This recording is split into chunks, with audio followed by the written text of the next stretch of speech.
നമസ്കാരം. പത്തനംതിട്ട കൂടൽ 13 വയസ്സുകാരുടെ വ്യാജപീഡന പരാതിയിൽ യുവാവിനെ ആളുമാറി കസ്റ്റഡിയിലെടുക്കുന്ന ദൃശ്യങ്ങൾ പുറത്ത്.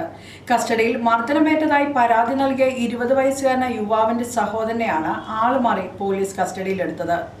ഔദ്യോഗിക വാഹനത്തിൽ കയറ്റാതെ മറ്റൊരു വാഹനത്തിൽ കൊണ്ടുപോകുന്നതാണ് ദൃശ്യങ്ങളിൽ നാം കാണുന്നത്. ദൃശ്യങ്ങളിലേക്ക്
പോലീസ് ജീപ്പിലല്ല സ്വകാര്യ വാഹനത്തിലാണ് കയറ്റിയതെന്നും പോലീസ് സ്റ്റേഷനിലേക്കല്ല ക്വാർട്ടേഴ്സിലേക്കാണ് കൊണ്ടുപോയതെന്നുള്ള ആരോപണം നേരത്തെ തന്നെ മർദ്ദനമേറ്റ യുവാവിന്റെ സഹോദരൻ നൽകിയിരുന്നു.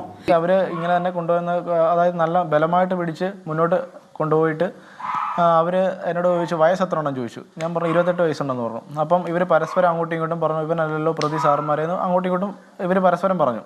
എന്നതിന് ശേഷം എന്നെയും കൂട്ടി എൻ്റെ അനിയനെ വിളിക്കാനായിട്ട് വീട്ടിലോട്ട് പോവുകയായിരുന്നു. ഇവരുടെ വാഹനത്തിലല്ല, പോലീസ് ജീപ്പിനകത്തല്ല, ഒരു പ്രൈവറ്റ് വാഗണർ കാറിനകത്താണ് കൊണ്ടുവന്നത്. അങ്ങനെയെങ്കിൽ ഇവർ പറയുന്നതിൽ സത്യമുണ്ടെന്നാണ് CCTV ദൃശ്യങ്ങളിൽ നിന്ന് വ്യക്തമാവുന്നത്. നിലവിൽ കസ്റ്റഡി മർദ്ദനം ആരോപിച്ച യുവാവ് ജില്ലാ പോലീസ് മേധാവിക്ക് പരാതി നൽകിയിരുന്നു. തുടർന്ന് ജില്ലാ പോലീസ് മേധാവി R ആനന്ദ് IPS സംഭവത്തിൽ സ്പെഷ്യൽ ബ്രാഞ്ച് DYSPക്ക് അന്വേഷണ ചുമതല നൽകിയിട്ടുണ്ട്. അന്വേഷണ റിപ്പോർട്ട് ലഭിച്ച ശേഷം കുറ്റക്കാരെ ഉദ്യോഗസ്ഥർക്കെതിരെ കർശന നടപടി ഉണ്ടാകുമെന്നാണ് ജില്ലാ പോലീസ് മേധാവി വ്യക്തമാക്കുന്നത്. മർദ്ദനം നടത്തിയ കൂടൽ സ്റ്റേഷനിലെ പോലീസുകാർക്കെതിരെ കടുത്ത നടപടി ഉണ്ടാകുമെന്നാണ് പ്രതീക്ഷിക്കുന്നത്. യാതൊരു തെറ്റും ചെയ്യാത്ത യുവാവിനെ കസ്റ്റഡിയിലെടുക്കാൻ കൂടൽ പോലീസ് സ്വകാര്യ വാഹനം ഉപയോഗിച്ചതും വലിയ ദുരൂഹത ഉയർത്തുന്നതാണ്. സംഭവത്തിൽ കുറ്റക്കാരായ പോലീസ് ഉദ്യോഗസ്ഥർക്കെതിരെ ശക്തമായ നടപടി വേണമെന്നാണ് നാട്ടുകാരുടെയും കുടുംബങ്ങളുടെയും ആവശ്യം. നിയമം സംരക്ഷിക്കേണ്ടവർ തന്നെ വ്യാജ പരാതികളുടെ പുറത്ത് നിരപരാധികളെ വേട്ടയാടുമ്പോൾ സാധാരണക്കാരുടെ സുരക്ഷ എവിടെയെന്ന ചോദ്യമാണ് വീണ്ടും ഉയരുന്നത്. മറ്റൊരു വാർത്തയുമായി വീണ്ടും കാണാം. കൂടുതൽ വാർത്തകൾ അറിയാൻ പേജ് ഫോളോ ചെയ്യുക.